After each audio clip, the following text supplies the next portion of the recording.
of your communities share the Kansas River, who are here to celebrate this designation today, I want to say thank you to all of you. I want to also say thank you to Robin Jennison, the Secretary for the Kansas Department of Wildlife, Parks and Tourism, because without her help we wouldn't be here. To Mike Reynolds, who does so much for the National Park Service across dozens and dozens of our units beyond Kansas. To Lyle Butler, the President of the Manhattan Chamber of Commerce, and to so many others who have made this day possible. Jake Bohannon, and to Mary Hansen. Jake, where are you? There he is. Look at Jake, the small guy back here, but tall like me. He was a guy who actually helped us save the Gulf Coast. And so we had a tough job here in making sure that we are working with all of you on the Flint Hills of Kansas. So we put him up here and going to be working closely with all of you. Let me also just say very quickly that we don't do this alone. We do this with a lot of other partners, obviously the state of Kansas, the landowners, the organizations that care a lot about the Kansas River and the Kansas River Trail. But I particularly want to say thank you to the Friends of the COP.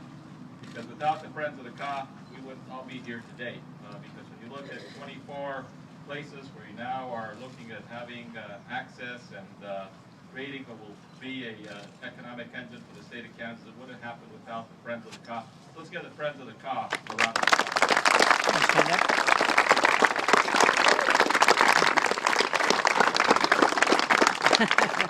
How long ago did you start working on this?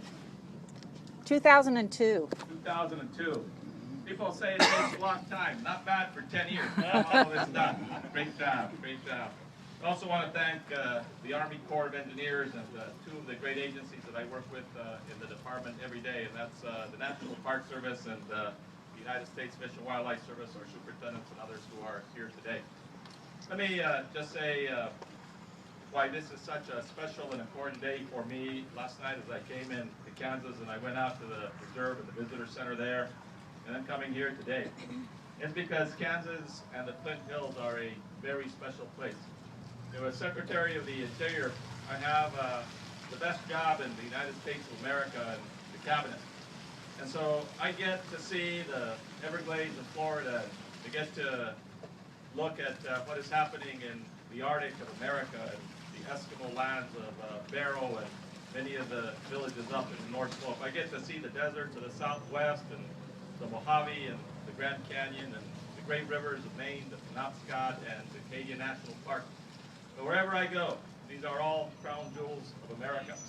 But I can tell you today that right here in Kansas, the Flint Hills of Kansas, the last of the remaining of the tall grass prairies, 1.1 million acres, is one of the crown jewels of America, and you in Kansas should be right.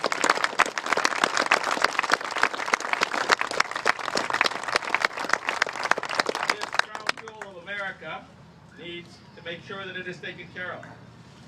You need to take care of it in the way that you are doing, and having the great support and the leadership of the governor and his cabinet in making sure that we're doing everything we can to preserve the Flint Hills and the ranching way of life is something that is very, very important. So as I came into the Department of the Interior as its secretary several years ago, one of the things that we launched was the America's Great Outdoors program. And the America's Great Outdoors program, we're looking at making sure that, just like Teddy Roosevelt did 100 years ago, to create a conservation agenda, which is really the envy of the world across our entire earth, we are doing the same thing. So the cornerstones of our agenda under America's Great Outdoors are, one, protecting the landscapes of national significance. It's the crown of the continent in Montana and Wyoming. It's the Everglades in Florida. And one of those landscapes of national significance is the Flint Hills of Kansas right here. So that's one of the legs of this tripod. The second is focusing in on connecting up our young people to rivers and to parks. And so from New York to St. Louis to Los Angeles to Denver, Colorado, we have those kinds of initiatives going on. And the third is a focus on rivers and the restoration of our rivers and providing public access to our rivers. So today, as we are here in Manhattan, Kansas, I'm here to announce that we are designating the Kansas River Trail as a national river trail, where you will receive the attention and the focus investments and the resources that's brought by our program to this very special place. It is one of the first 10 of these trails in the United States of America. It is not managed by the federal government. We respect private property rights, of course, but we coordinate, like with the Friends of the Cod, to make sure that the world knows about the greatness of these places.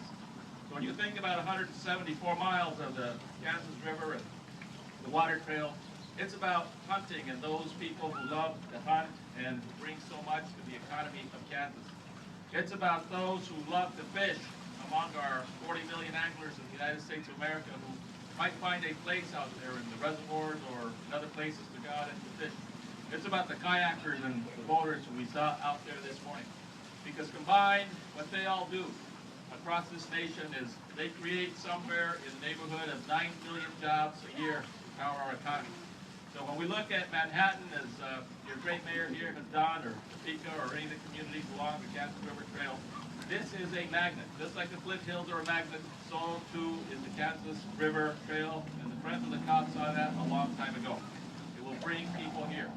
So by designating it as a national river trail, what it will mean is it will get the kind of publicity that we've been able to bring to other sites around the state of Kansas. This is one of the first 10 that was designated around the country. There are places like the Chattahoochee River in Atlanta, Georgia, other places all around the country where we are designating these trails. But this is one of the very first ones, and we're very proud to do it here in the Flint Hills. So with that, let me just conclude by saying there's still a lot of work to do. When you think about the 1.1 million acres of the Flint Hills as a great example of preserving the ranching way of life here in the United States of America, we are committed on behalf of President Obama, on behalf of the Department of Interior, on behalf of Secretary Vilsack of the Department of Agriculture, to work with the ranchers to make sure that we stand up this national conservation area in a way that protects, preserves that ranching way of life forever and ever. And we will continue to put the spotlight on the Flint Hills of Kansas and on the discovery of the Flint Hills for all people who live here in the United States of America, as well as visitors that we get from throughout the country. And with that, what I would like to do is to call Robin Jennison up here so I can present. Where's the plaque I'm supposed to present? On the table, Secretary. On the table up here. There?